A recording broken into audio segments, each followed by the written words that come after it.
Assalamualaikum warahmatullahi wabarakatuh. Bismillah, alhamdulillah.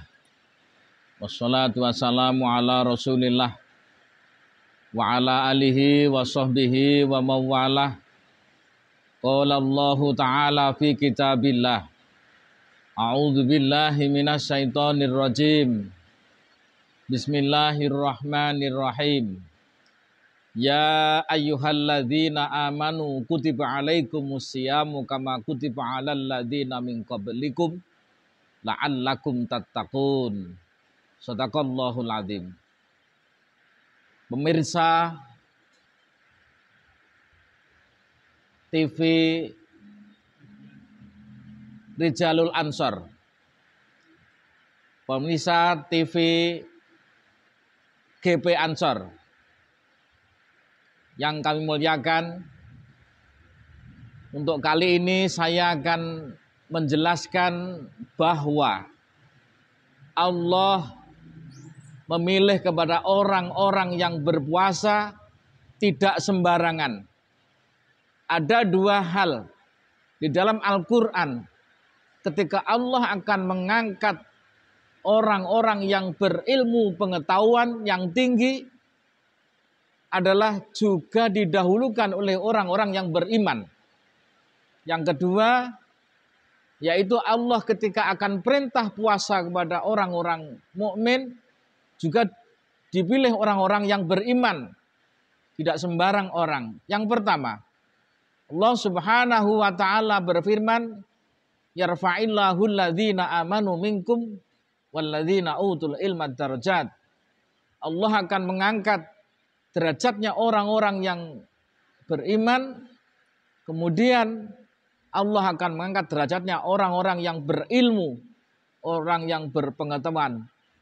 Kenapa begitu?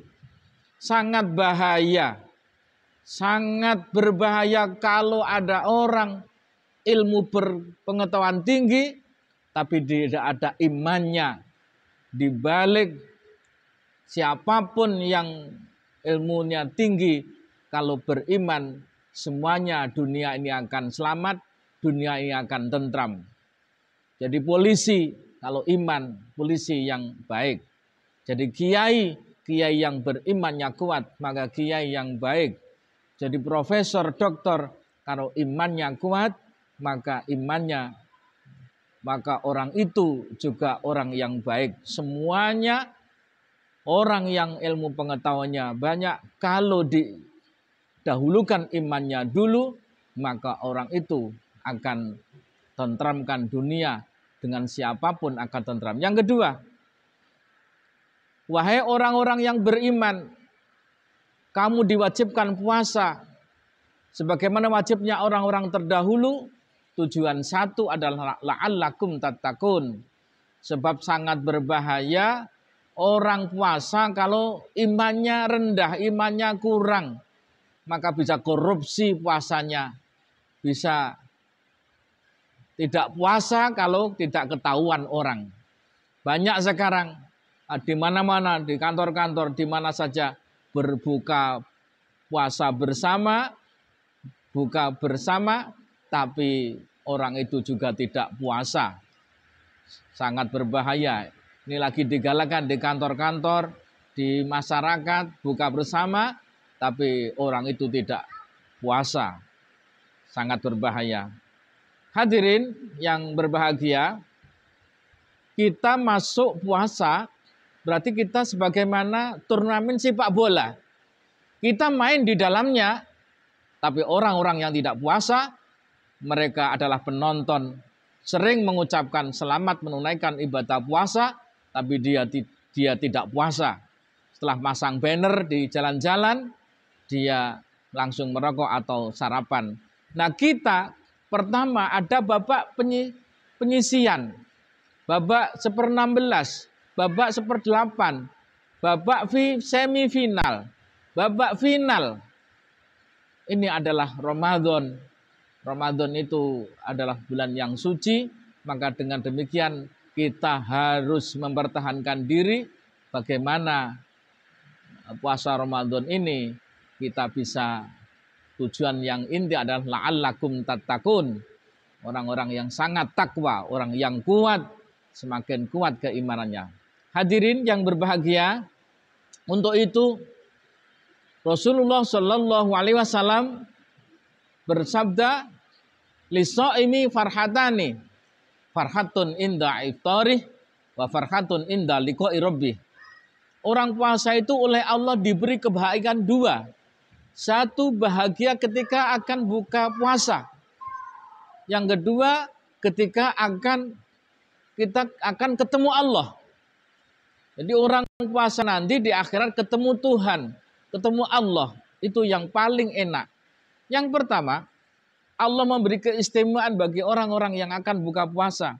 Siapa sih orang-orang yang tidak senang ketika 10 menit, kurang 10 menit kita akan buka puasa? Alangkah bahagianya orang-orang mukmin, alangkah bahagianya orang-orang yang beriman. Kita akan menyantap apa itu makanan yang sederhana pun sekalipun, tapi hatinya senang sekali. Yang kedua, kita di akhirat nanti yang paling nikmat, yang paling indah, yang paling enak adalah melihat zatnya Allah Subhanahu wa Ta'ala. Bapak Ibu pemirsa yang berbahagia, dengan demikian marilah kita puasa kita jalankan dengan baik-baik, kita jalankan dengan yang khusyuk, kita senang akan puasa, sebab Rasulullah Shallallahu Alaihi Wasallam bersabda, "Man fariha bidukhuli Ramadan, haramallahu jasadahu ala niron." Barang siapa yang senang akan datangnya bulan suci Ramadan, maka jasadnya diharamkan dari api neraka. Inilah baru senang saja Allah sudah memberi kenikmatan. Baru senang saja Allah sudah memberikan kenikmatan, diharamkan jasadnya dari api neraka. Dengan demikian, beberapa ayat yang saya sampaikan bahwa iman dulu yang kita openi, keimanan dulu yang kita laksanakan, baru kita puasa. Keimanan. Bagi orang-orang yang imannya enggak kuat, maka puasanya pasti dia godang-godang. Mungkin awal puasa, mungkin tengahnya juga enggak puasa, jadi godang-godang. Seperti puasa, ada puasa terbang. Artinya yang awal puasa tapi akhirnya terus enggak puasa. Ada yang puasa model kendang. Awalnya puasa tapi tengahnya lowong, akhirnya juga puasa lagi. Malah di Islam, hebatnya Islam, orang yang enggak puasa itu boleh mengikuti hari raya Idul Fitri, boleh, silahkan senang-senang. Kayaknya juga enggak pas, sebab orang puasa pasti memiliki hari raya. Orang yang enggak puasa akan enggan merasakan hari raya. Demikian yang dapat saya sampaikan, sekelumit kultum dari kami. Dan ada kurang dan lebihnya, mohon maaf. Wassalamualaikum warahmatullahi wabarakatuh.